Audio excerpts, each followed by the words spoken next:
Pauline, hello, my friend. How are you? I'm gonna bring up my desktop real quick so I can um, better read comments. My cat is here to say good morning to everyone. Just a second. You deserve it. There we go. Um, so welcome, my friend Pauline. It's nice to see you.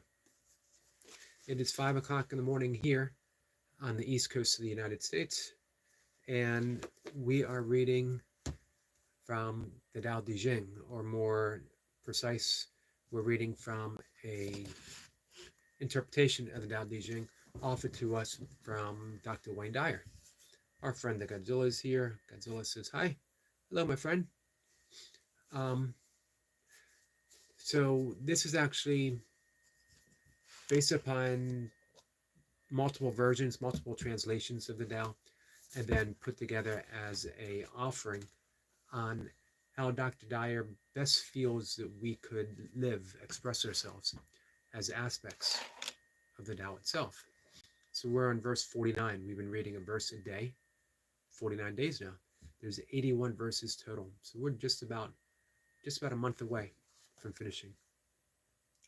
The 49th verse is really about living beyond judgment.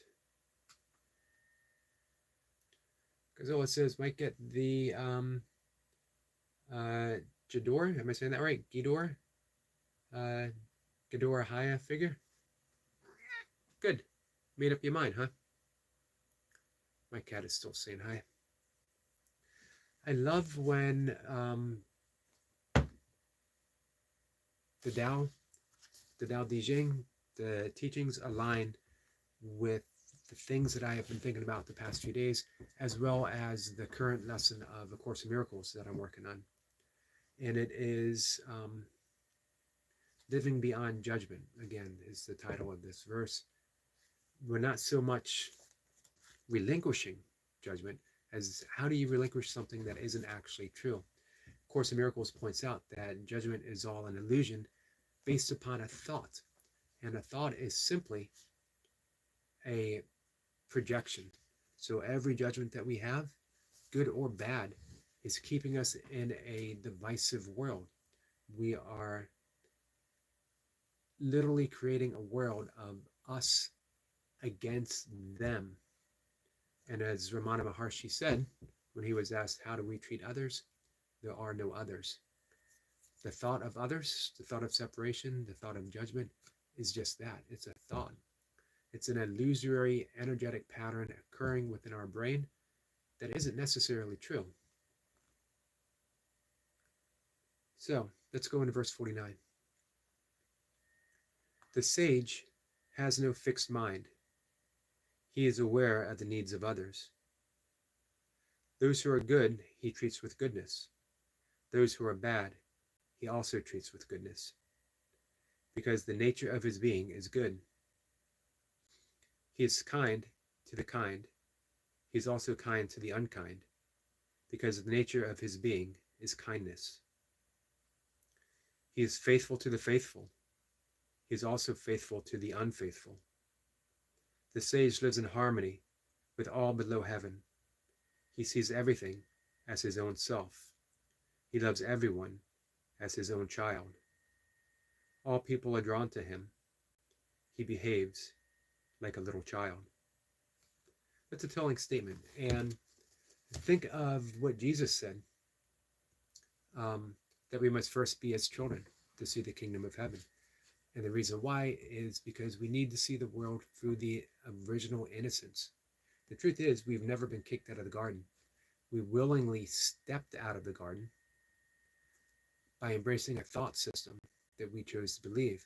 And of course, Miracles, it says that within the infinite oneness of existence itself, the infinite oneness of God, of which we are always part of, that our mind is part of God, that we rested within the embrace of God, and a tiny mad idea crept in which we remembered not to forget, or we forgot not to remember. And with that instant, with that single thought of separation, the entire world of what the Tao Te Ching calls the 10,000 things sprang into existence. And here we have it. A world of divisiveness, judgment, fragmented reality, that we're pitted against others from the very beginning.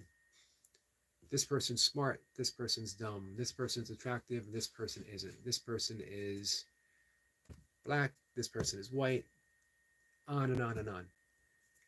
It's not that we're not noticing differences. The difference is we are not making an issue of differences. That's the judgment.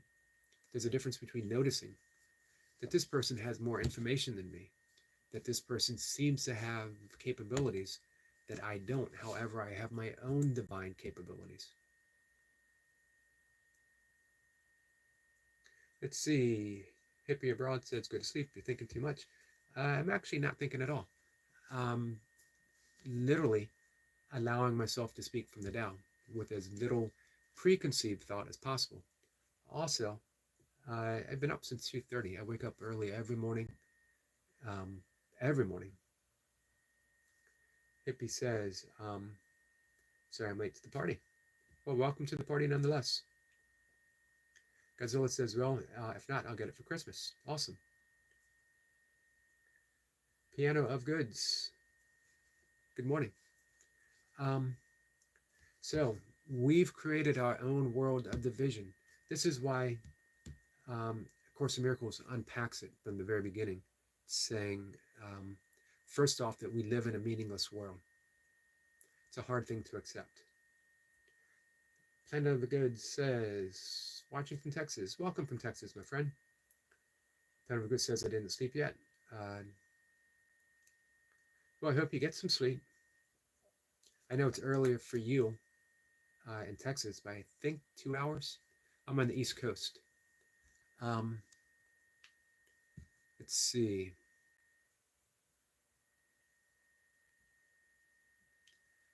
Sorry. I'm reading a message from Anthony. It says it's not showing up on my desktop where I like to read because the print's bigger. Anthony has a very interesting question. The question is, or the answer to that, Anthony, is no, I have not experienced that. I always know what to do in matters such as that.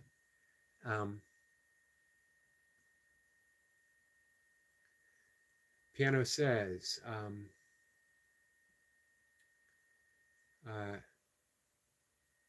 right, I'll sleep good. Nighty. God bless, as always. God bless you, my friend. I'm glad you're going to get some sleep. Anthony says, thank you for the answer. You're welcome, my friend. So, again, the issue isn't it's not even to relinquish judgment. It's to just notice the judgment and notice that it's an illusion, that we're not separate from each other in any meaningful way.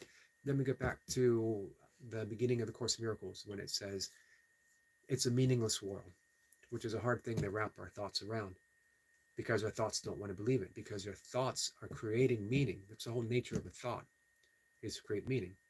However, as we continue, it says that it's a meaningless world because we assign meaning to everything. In and of itself, this book has no meaning until I assign meaning to it. And that's everything in the world. The meaning of a tree is simply treeness until we assign it the meaning of beautiful or of lumber or of has to be removed or whatever. But if we just see it for the beauty of a tree without that thought, without a label, it simply is.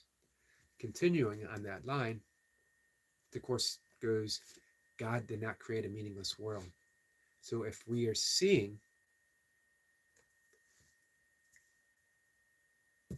anything of divisive, anything that is pitting us against others, we're not seeing from a God's eye view, which we are capable of doing because we are within the mind of God. That we are an idea within the mind of God. That we are always connected in the mind of God. As a matter of fact, one of course 30 or workbook lesson 35 actually reminds us, has us close our eyes, and then we go through the list of everything that we label ourselves. Anything. Courageous, fearful, smart, stupid, ignorant, wise, tall, short, white, black, any label. And we say that it's just a thought, that I am in the mind of God. I'm not separate from the mind of God, and that I am holy. If I am created of God, if I am of God, then I am holy. And none of those labels actually apply. So, guys, with that, this is verse 49. We're almost done, just a month and a day left. Appreciate you guys joining me. For those who have from the beginning, for those who just pop in every so often, for those like our friends Anthony, who have a very important question to ask, as well as a very funny question, and I much appreciate that in the morning. Thank you all just for popping in, even saying hi. I'm going to go outside. I'm going to take my walk. It's going to be sunrise about half an hour, and I want to be outside to catch it. I will see everyone later. I'll be back like 1 o'clock Eastern time, and we'll talk some more about whatever you guys want to talk about. Come on by, and I'll see you then. Take care, guys.